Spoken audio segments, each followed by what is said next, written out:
রোনালদোর অনেক ভক্তরা বলেন যে মেসিকে বলো ওইটা কইরা দেখাইতো, এটা কইরা দেখাইতো, সেটা কইরা দেখাইতো। আবার মেসির অনেক ভক্তরা বলেন যে রোনালদোকে বলো যে ওইটা কইরা দেখাইতো, সেটা কইরা দেখাইতো।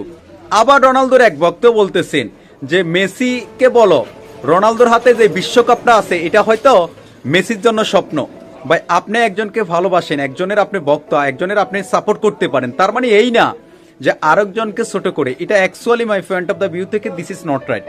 বিকজ আপনি একজনকে ভালোবাসেন, নো প্রবলেম, কিন্তু আপনি মেসি এবং রোনালদোর মতো একজন লেজেন্ডারি প্লেয়ারকে আপনি ছোট কইরা, তারা ফুটবলের কিংবদন্তি খেলোয়াড়, এটা আপনার মানতে হবে। এই বিষয়টা যদি আপনি নাই মানতে পারেন, আমি মনে করি যে আপনি খেলাধুলা বুঝেন না, শুধু মানুষের সমালোচনা করার জন্য আসেন।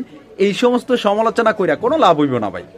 দিন শেষে আপনি আপনার জায়গায় থাকবেন, চায়ের দোকানে বসে আপনি সমালোচনা করবেন, উনি ওনার জায়গা থেকে, ওরা দুইজনে লাক্সারিয়াস লাইফ লিভিং করবে। এটাই বাস্তব। I love you.